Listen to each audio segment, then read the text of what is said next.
जैसा कि आपको पता है, देश में निपाह वायरस से पहली मृत्यु केरल में हुई है। यह पहली बार नहीं है जब केरल में निपाह वायरस से कोई संक्रमित हुआ है। वहां अक्सर इसके मामले सामने आते रहते हैं, लेकिन 5 सितंबर को 12 वर्षीय बच्चे की मृत्यु के बाद केंद्र सरकार ने तकनीकी सहायता प्रदान करने के लिए राष्ट्रीय रोग नियंत्रण केंद्र यानी एनसीडीसी की एक टीम को केरल भेजा है। आपको याद होगा कि कोरोना की पहली मरीज भी केरल में मिली थी और तीसरी लहर की शुरुआत भी केरल से हो सकती है। पर आज बात करेंगे निपाह वायरस के बारे में।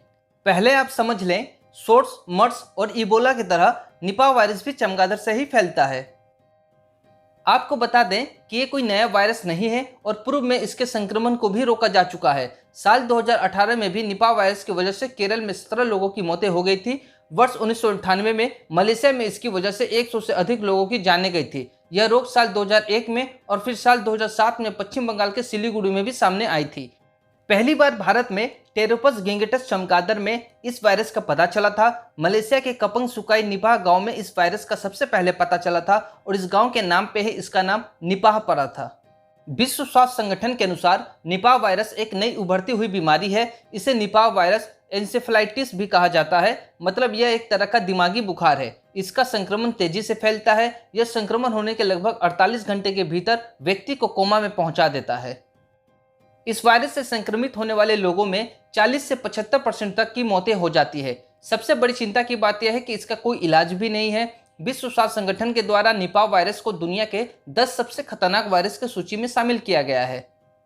निपाह वायरस के खतरनाक होने के एक और कारण है उसकी उस्मान अवधि यानी कि इंक्यूबेशन पीरियड, यानी कि संक्रामक समय बहुत लंबा होता है। यह कभी कभी 45 दिन का हो सकता है। ऐसे में यदि कोई व्यक्ति निपाह वायरस से संक्रमित हो जाता है तो उसे इसके बारे में जानकारी प्राप्त नहीं होती है। ऐसे में यह वायरस संपर्क में आने वाले लोगों में फैलता रहता है, क्योंकि इसकी पहचान करने में ही 45 दिन का समय लग जाता है।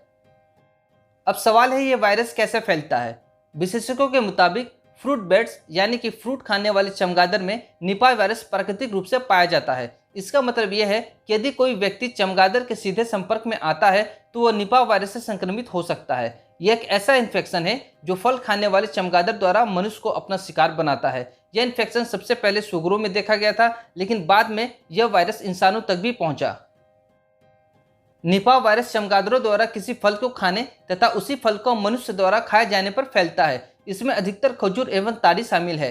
यह वायरस इंसानों के साथ साथ जानवरों को भी अपनी चपेट में ले लेता है। यह वायरस आसानी से एक व्यक्ति से दूसरे व्यक्ति तक पहुंच जाता है।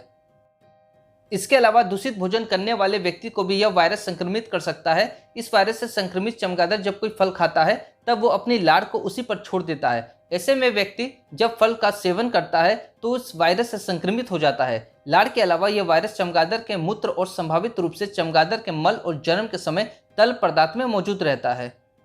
अगर बात करें इससे होने वाले शारीरिक परेशानियों के बारे में तो निपाह वायरस से संक्रमित व्यक्ति में तेज बुखार, खांसी, थकान, श्वास लेने में तकलीफ, सिर दर्द, मानसिक भ्रम, मांसपेशियों में दर्द और एन्सेफेलाइटिस मतलब दिमाग में सूजन आने जैसी लक्षण दिखाई दे सकते हैं। इस बीमारी का इलाज तो नहीं, मगर कुछ तरीके अपना के इससे होने वाले संक्रमण से बचा जा सकता है। जैसे खाना खाने से पहले और खाने के बाद अपने हाथ को अच्छी तरह से जरूर धोएं। दूषित फलों को खाने से बचें। खजूर और आम जैसे खजूर के पेड़ से निकलने वाले रस पीने से बचें। इसके अलावा संक्रमित व्यक्ति से दूरी बना के रखें, यानी किसी भी पक्षी के द्वारा काटे गए फल को आप न खाएं। इस वायरस की वजह से जिनकी भी मौत हुई हो उनके 100 से भी दूर रहें। दोस्तों, आज के वीडियो के लिए इतना ही। जानकारी पसंद आई हो तो लाइक करें और ऐसे ही इन्फॉर्मेटिव वीडियो पाने के लिए मेरे चैनल को जरूर सब्सक्राइब करें। मिलेंगे अगले वीडियो में, तब तक के लिए जय हिंद।